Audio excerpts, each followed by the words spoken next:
Historically, the U.S. Navy has been a powerful, mobile symbol of a nation and its allies, has played a leading role in keeping the peace. In today's Cold War environment, the striking forces of the Navy have, by their very presence, become one of the world's most vital deterrents to all-out war. Their growing global responsibilities are carried out with many types of vessels, weapons, and aircraft. But one of the most versatile is a plane distinguished by its long Air Force tour of duty, but perhaps lesser known for its activities with the Navy, the C-130 Hercules. Skilled crews of Squadron VX-6 flying the LC-130F ski-equipped Hercules have set new aviation records as they maintain an aerial lifeline to our scientific efforts in Antarctica.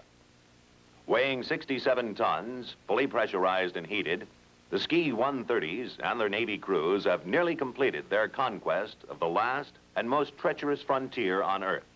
By annually airlifting almost 10 million pounds of supplies in support of our scientific research stations at the bottom of the world, VX-6 has made significant advances in polar flight knowledge and made Antarctica almost as accessible as the rest of the world. And adding to the versatility and mobility of the Navy Marine Corps team is another version of the Hercules, the KC-130F tanker. A combination in-flight refueler and transport aircraft, it is completely compatible with the fastest of modern-day jet fighters. Its 600-gallon-per-minute refueling capacity, coupled with long-range ability, allows the combat-ready reach of the Navy Marine striking force to span any ocean in the world. But perhaps the most dramatic use for the Hercules was recently demonstrated on the deck of the USS Forrestal during a series of tests exploring the feasibility of C-130 carrier operations. After a short period of C-130 training which simulated carrier operations, two naval pilots, Lieutenant James Flatley and Lieutenant Commander W. Stovall, accomplished the first Hercules on-deck carrier landings in a C-130F, a transport version of the KC-130F marine tanker with the external pods removed. Although both men were excellent carrier pilots, neither had ever flown a four-engine aircraft before. However, with the easy handling Hercules, they proceeded to achieve a total of 29 touch-and-go and 21 unarrested full-stop landings and unassisted takeoffs. Touch-and-go landings were made from the 650-foot angle deck. Actual takeoffs and landings were made from the axial deck, 900 feet long. However, since stopping distances in all tests were under 605 feet, it was apparent that all landings could have been performed on the shorter angle deck if necessary. As the Hercules turned to, tests proceeded at gross weights up to 121,000 pounds, allowing a payload of 22,000 pounds to be landed on the angle deck or 30,000 pounds on the axial deck. Neither the carrier nor the Hercules required any major alterations for the tests. The aircraft received only minor changes, such as installation of a Mark II fully modulated anti-skid system, which permitted a 10% shorter landing roll. A smaller orifice in the nose landing gear helped to reduce impact on landing.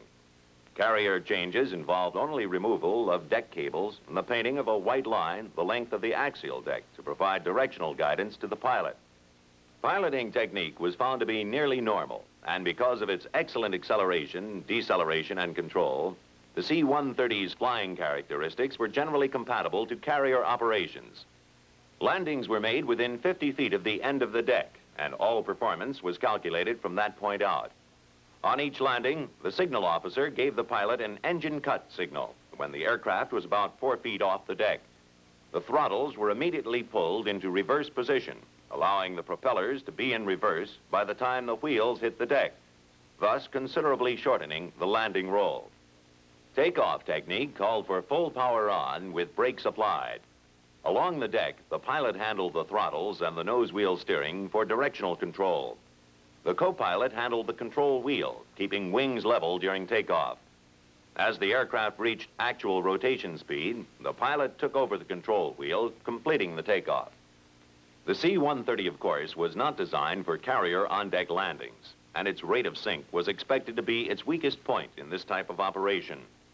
However, the average shipboard sink speed during all tests was only 5.2 feet per second, a real surprise, since the C-130 can go up to an 11.2 foot per second sink rate.